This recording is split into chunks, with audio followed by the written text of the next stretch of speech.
আমি নর্মালি এইভাবে ইন্ট্রো করি না, কিন্তু আমি এখন ঝুলছি একটা গুহার 100 ফুট নিচে, যেটা মাটির নিচে 5 কিলোমিটার জুড়ে বিস্তৃত আছে। আর আমরা এটা পছন্দ করি বা না করি, যখনই আমি আর আমার বন্ধুরা মাটি টাচ করলাম, আমরা অফিসিয়ালি এখানে আগামী 7টা দিন কাটাতে চলেছি। বাবারে, এটা আমার জীবনে করা সবথেকে ভয়ঙ্কর জিনিস। প্রথমত, আমাদের এখন এখান থেকে অনেকটা দূরে যেতে হবে। কেন? যদি ঝড় বৃষ্টি হয় তাহলে এই পুরো জায়গাটা জলে ভরে যেতে পারে, আর সমুদ্রের মতো ঢেউ এসে সবাইকে ভাসিয়ে নিয়ে যেতে পারে। সেই জন্য আমাদের আরো ভিতরে যেতে হবে একটা বেস ক্যাম্প বানানোর জন্য। ভাই এটা পুরো পাগলাম। এটা একটা অন্য জগৎ মনে হচ্ছে। এই কেভ এন্ট্রান্সটা হয়তো দেখতে সুন্দর, কিন্তু দেখে যা মনে হচ্ছে আসলে তা নয়। আর আমরা হয়তো জানি না যে আগামী 7টা দিন আমাদের জীবনের সব থেকে কঠিন সময় হতে চলেছে। সব থেকে বাজে ডিসিশন।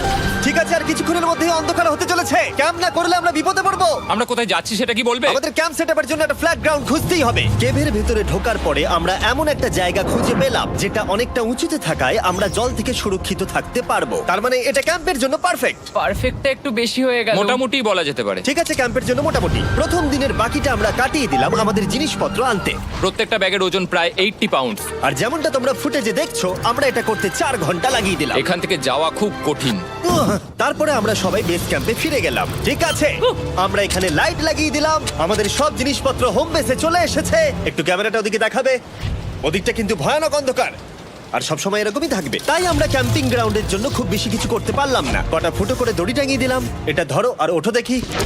মনে হচ্ছে আমাদের হ্যামকগুলো ভালোই সাপোর্ট পাবে। আর তারপরে আমাদের সার্ভাইভাল গাইড জোয়ের সাহায্যে আমরা হ্যামক টাঙালাম। এই সরু দড়িটা আমার হ্যামকটাকে ধরে রাখবে। হ্যাঁ, ডিনার খেয়ে আমরা প্রথম রাত্রি ঠান্ডার জন্য তৈরি হলাম। আমি মিথ্যে কথা বলবো না, আমি যতটা ভেবেছিলাম তার থেকে এই হ্যামকটা অনেক বেশি কমফোর্টেবল। এই আমি তো আমার চমকেই হাতটা তো গেছিলাম। বড় কেন ভাই?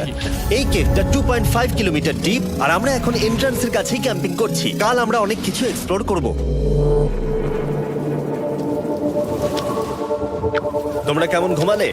ভয়ঙ্কর। ঘুমই হয়নি। এটা সত্যি একটা অস্বস্তিকর পরিবেশ। কেবের ওপর থেকে অনবরত আমাদের উপরে জল পড়েই যাচ্ছিল, তাই উপরে একটা প্লাস্টিক চাপালাম, কিন্তু তাও আমাদের হ্যামকের উপরে জল পড়েই যাচ্ছিল। একটা আইডিয়া আছে, চলো শেল্টারগুলোকে ভালোভাবে তৈরি করি। আমার মনে হয় এই প্লাস্টিকগুলোকে জুড়ে দিলে আর জল পড়বে না। বাহ, তুমি তো জিনিয়াস। আমি শুধু একজন ইউটিউবারই নয়, ঠিক আছে? আমার হ্যামকটা এটার উপরে ঝুলছিল।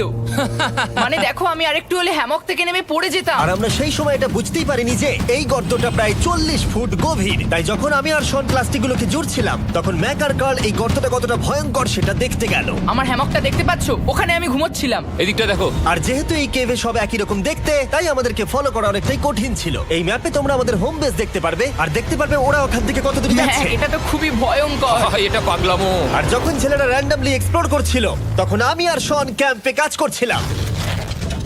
এই স্লিপিং ব্যাগটা এখানে কেন পড়ে? কারণ এটার থেকে পিয়ের গন্ধ বেরোচ্ছে। ইয়া, এটার থেকে শেখা উচিত স্লিপিং ব্যাগ ভাড়া নিতে নেই। আমরা স্লিপিং ব্যাগ কেন ভাড়া আমি- নিয়েছি? কেন আমি আমরা জানি না। স্লিপিং ব্যাগগুলো কিনে আনতে পারলাম না? আর তারপরে আমরা এই দুটো প্লাস্টিককে জিপ টাই দিয়ে জুড়ে দিলাম। কিছু মনে করো না, এই দড়িটার উপরে আমার জীবন বাজি আছে। আর তখন ওইদিকে ম্যাক আর কার্ল তখন ওই গর্তের মধ্যে। ও মাই গড, ম্যাক! আর শেষ পর্যন্ত ওরা একদম নিচে পৌঁছে গেল। এই! আমি তো ভাবলাম সবাই ক্যাম্প নিয়ে কাজ করবে। আমরা শুধু দেখাচ্ছিলাম জায়গাটা কতটা ভয়ঙ্কর। না পড়লেই হবে, তোমাদের স্কিল নেই। আচ্ছা ঠিক আছে। আর যদিও ওদের এবার ফিরে আসা উচিত ছিল, কিন্তু কাল আর ম্যাক এটা কতটা গভীর সেটা দেখানোর চেষ্টা করলো। ভাই এটা দেখতে দারুণ লাগছে। তুমি কি নদীটাকে পার করতে পারবে? কিন্তু ওরা এটা জানে না যে এই রিভারটা এই কেভের গোটাটাই জুড়ে আছে। তার মানে এর মধ্যেও আমাদের কিছুটা সময় কাটাতে হতেই পারে। ওই তো ওরা এসে গেছে। এসো। তোমরা রান্না করে রেখেছো তো? হ্যাঁ, রান্না করেছি। ঠিক বলেছ। একটা নতুন বাড়ি, ঠিক বলেছি তো? একদম। এখন আমাদের একটা ছাদ আছে। আর এটা তো দারুণ। জিমি রান্না বেশ ভালোই আর করেছে। আমরা আমাদের ফায়ার পিটটাকে এই সুন্দর জায়গাটাতে নিয়ে এসেছি। জায়গাটা কেমন? বেশ গরম।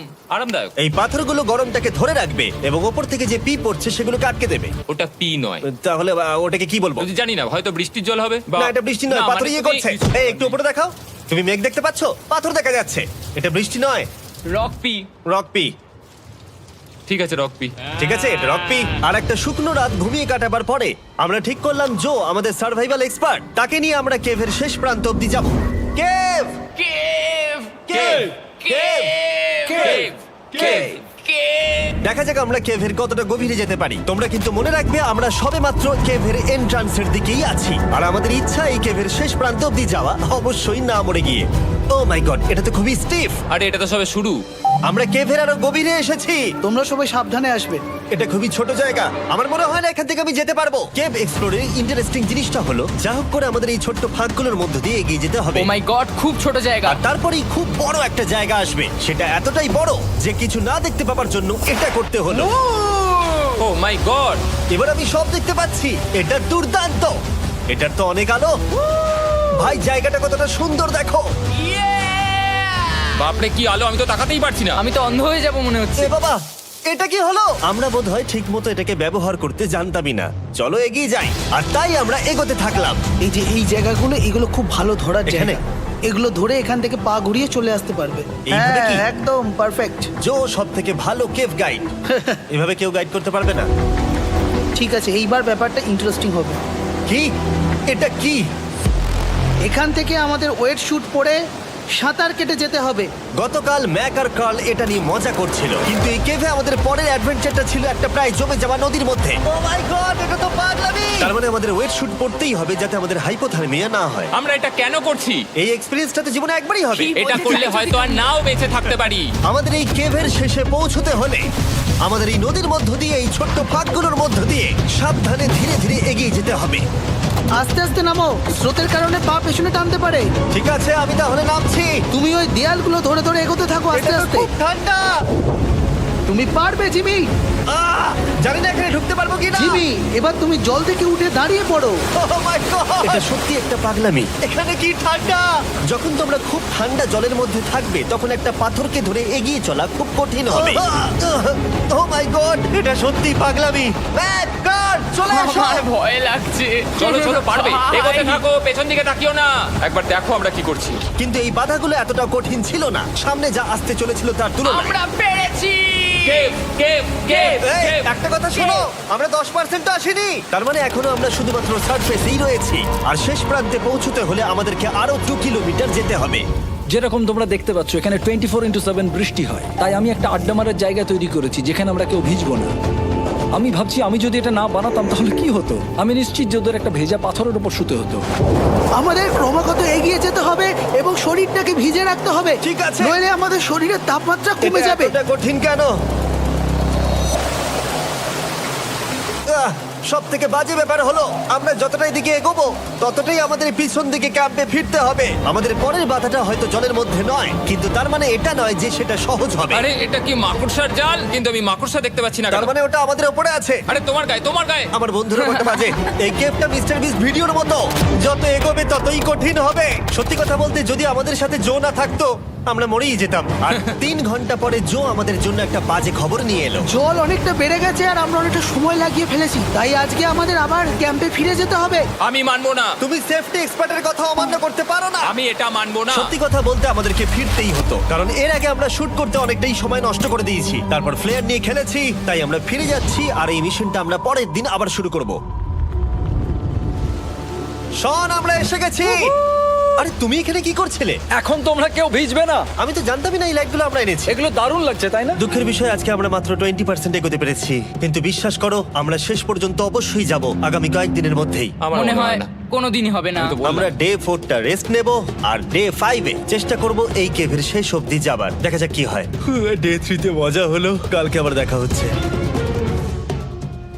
আর কেভের ভিতরে 3টে খুব বাজে রাত কাটাবার পরে পরের দিন সকালে আমাদের মাথায় শুধু একটাই কথা আসছিল, আমার একটা হট শাওয়ার চাই, তবে আমি এখন একটু শান্তি পাবো। ও এখন শাওয়ার পেলে কিন্তু দারুণ হয়। আমি চান করিনি প্রায় 3-4 দিন হয়ে গেল। তোমরা নিশ্চয়ই জানো কেভের মধ্যে শাওয়ার করা সম্ভব নয়। আমাদের অনেকটা পথ হেঁটে সাবধানে আগের রিভার বেডের কাছে পৌঁছতে হলো।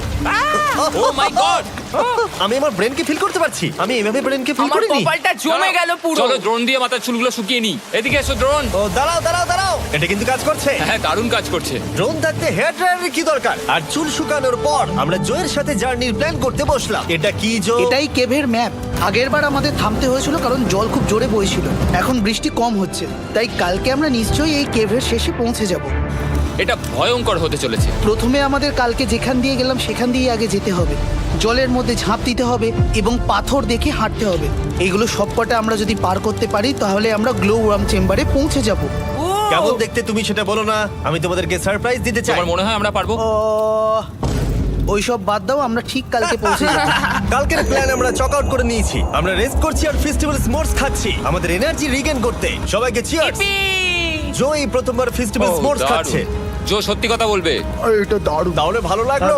দারুণ লেগেছে। আমরা এই চকলেটটা আগে কেন বের করিনি? এটা এমনি চকলেটের থেকে 10 গুণ ভালো খেতে। সত্যি কথা বলতে তোমরা যদি ফেস্টিভ্যালের সাথে স্মোর্স ট্রাই না করে থাকো তাহলে তোমরা মিস করছো। কালকে আমরা পুরো কেভটা এক্সপ্লোর করব, দেখা হচ্ছে। তাই আমরা ভালো করে ঘুমানোর চেষ্টা করলাম আর কালকের প্রিপারেশন নিলাম কেভের শেষে যাওয়ার জন্য।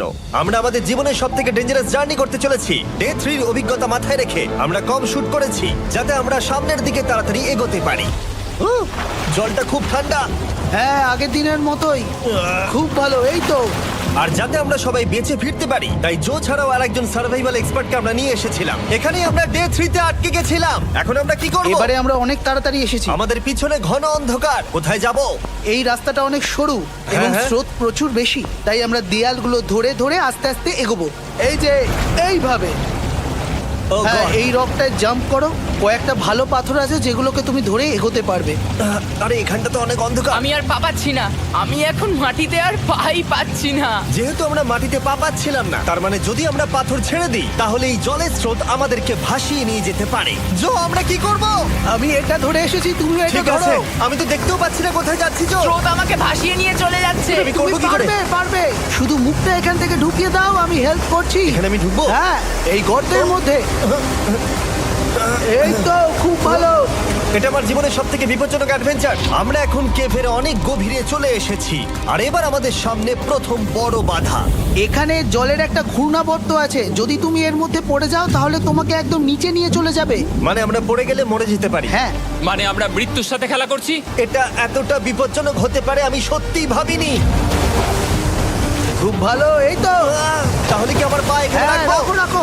ঠিক আছে, এই তো আমি পেরেছি।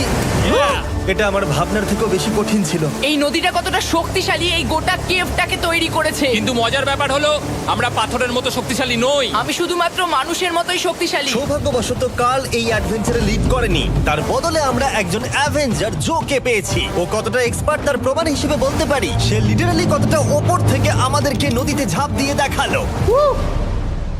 ও মাই গড, এটা পাগলামি। কে বললো এটা পাগলামি? এটা তো আমার কাছে খুবই সহজ। আমি এটা করব। তুমি কোনোভাবেই এটা করতে পারবে না। আরে কি বলছোটা কি তুমি? আমি এক্ষুনি করতে চাই। চলো যাচ্ছি Joe. God speed back. Jimmy আমার সাথে যা যা করেছে তার কাছে এটা তো কিছুই নয়। 3, 2, 1।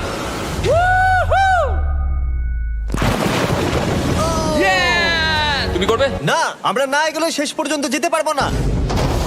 ও মাই গড, আমাদের নিচের দিকে যেতে হবে। আমরা সবসময় স্রোতের উল্টো দিকে কেন যাই? এখন শুধু আমি ভেসে ভেসেই যেতে পারবো, আর কিছু না। এই জলের তলায় অনেক ধারালো পাথর আছে, তোমরা সেগুলোকে দেখতে পাবে না, তাই সাবধানে পা ফেলবে। ও মাই গড, আবার এটা গভীর আরে হচ্ছে। আমার পা তো কিছুর উপরে রাখতে হবে। ছোট পাথরগুলোই একমাত্র বাধা ছিল না, মনে হচ্ছে আমাদের প্রতিটা পদক্ষেপে। ও ভাই, আমি কিচ্ছু দেখতে পাচ্ছি না। এটা খুব ভয়ঙ্কর। কেভটা আরো অন্ধকার হয়ে আসছিল এবং আরো সরু। আর তখন আমরা জানতাম না যে আমরা ফিনিশ লাইন অবধি পৌঁছতে পারবো কিনা। আমি ক্লান্ত হয়ে পড়েছি। এই কেভে আরো কঠিন বাধা আসার আগে তোমাদেরকে আমি কিছু দেখাতে চাইবো। জো, তোমার ব্যাগটা দাও। Thank you. তুমি জানো এর মধ্যে কি আছে? না, জানি না কি আছে। Brand new mister beast lab swamp. সত্যি কথা বলছি, গত 5 ঘন্টা ধরে যেহেতু আমি অনেক পরিশ্রম করেছি, তাই কোনো মতেই এখন এটা আমি বলার মতো অবস্থায় নেই। তাই এটা শুট করার 1 মাস পরে আমি পুরো কেপ সেটটা তৈরি করলাম ফিউচার জিমি নেম ট্যাগ দিয়ে। তারপরে বললাম, হে, আমি ফিউচার জিমি, আর আমি এখন তোমাদেরকে বলবো brand new toy line of mister beast lab swamp সম্পর্কে। এটা একটা কালেক্টেবল টয় লাইন, আর এখানে 119টা ইউনিক ডিজাইন ক্যারেক্টারও আছে যা তোমরা কালেক্ট করতে পারো। আর সবথেকে দারুণ ব্যাপারটা হলো, কোন ক্যারেক্টারটা তুমি পেয়েছো সেটা জানতে হলে এই টিউবে ওয়াটার দিয়ে নাড়াতে হবে আর তোমার সোয়ামস তোমার সামনে চলে আসবে। আর আমি এটা ডেমনস্ট্রেট করতে এই বিশাল বড় টিউবটাকে বানিয়েছি। এই টিউবটাকে জল দিয়ে ভরে দাও। তোমাদের এত জলের দরকার নেই, এটা অনেক বড় বলে এত লাগছে। ঠিক আছে, এটা এখন জলে ভর্তি হয়ে গেছে। এবার এটাকে একটু নাড়াতে হবে। এটা কি আর নাড়াতে হ্যাঁ হবে? হ্যাঁ, অনেক নাড়ানো হয়ে গেছে। এবার জল ঢালো এখানে। জো ঢালছে। আর জল ঢালার পরে তোমরা দেখতে পাবে তোমরা কোন সোয়ামটা পেয়েছো। এটা সব থেকে রেয়ার হাইপোক্রোম, যেটা মাত্র 1000টা বানানো হয়েছে। জো, এটা তোমার। থ্যাংক ইউ সো এটা চাই। আর এটা তোমার। কাল কি নেবে? আমার কাছে দুটোই ছিল। আর আমরা শুধু সোয়ামেই থেমে নেই, আমরা এই অ্যাকশন ফিগার প্যান্থারগুলো বানিয়েছি যেগুলো এই ব্রিফকেসে আছে, আর এই সোয়ার্মের মতো এই মিউটেটর। যখন তোমরা কিনবে দেখতে পাবে এর ভেতরে কি আছে। কোথায় কিনবো?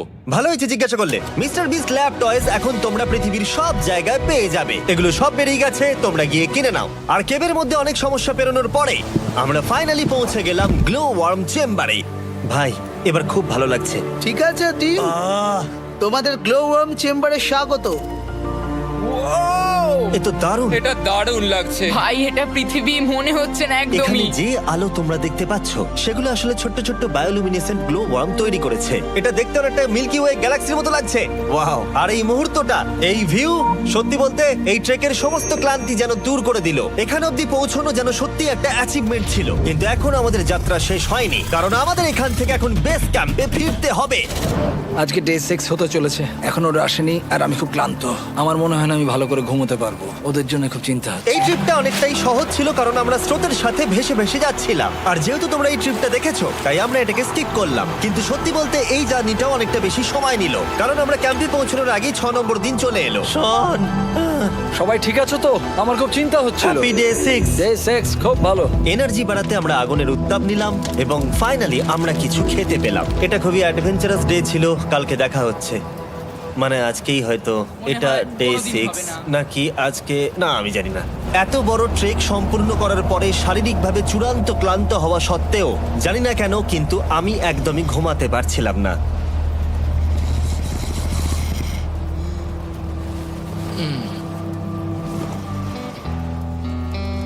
আমি 7 দিন সলিটারি কনফাইনমেন্টে কাটিয়েছি, কবরে কাটিয়েছি, 7 দিন রাফটে থেকেছি। কিন্তু সত্যি কথা বলতে এটা সবার থেকে বেশি কঠিন ছিল, কারণ সব সময় ভিজে, ঠান্ডা, প্রত্যেক মুহূর্তে এই পাথরগুলো শরীরে ব্যথা দিচ্ছে। বেশিরভাগ সময়টাই এই কেপটা দুঃস্বপ্নের মতো ছিল। কিন্তু তোমার আর আমার মধ্যে জিমি! ইয়ো! গার্ড, আমাকে দেখতে পাচ্ছো? এটা পৃথিবীর সবথেকে উজ্জ্বল টর্চ। মজার মুহূর্ত অনেক ছিল। মাটির নিচে 300 ফুট গভীরে অভিযান চালানো থেকে আমাদের সবাই মিলে হ্যামক নিয়ে হাসাহাসি করা সবকিছুই অভিযানের অংশ ছিল। যেহেতু আমাদের সঙ্গ দারুণ, চলো তিমির মতো আওয়াজ করো। তাই এই ভিজে, ঠান্ডা, পাথুরে অদ্ভুত কেভের ট্রিপটা বদলে গেল আমাদের জীবনের সব থেকে সুন্দর মুহূর্তে।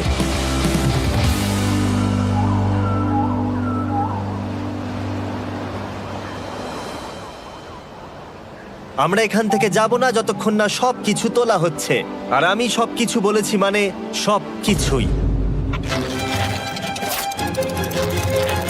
চলো এবার বেরোনো যাক। আর যখন আমরা মাউথ কেভে আবার ফিরে এলাম, ভাই ওপরটা দেখতে দারুণ লাগছে। তখন জয়ের জন্য একটা সারপ্রাইজ ছিল। বেরোনোর আগে জো, আমরা তোমার কাছে কৃতজ্ঞ। তাই এই নাও $50,000 নিউজিল্যান্ড ডলার, 10,000 করে প্রত্যেক জনের প্রাণ বাঁচানোর জন্য। Oh my God, thank you so much Jimmy. Thank you Joe. Love you, Joel! এবার আমাদের সব কাজ হয়ে গেছে, চলো বেরোনো যাক।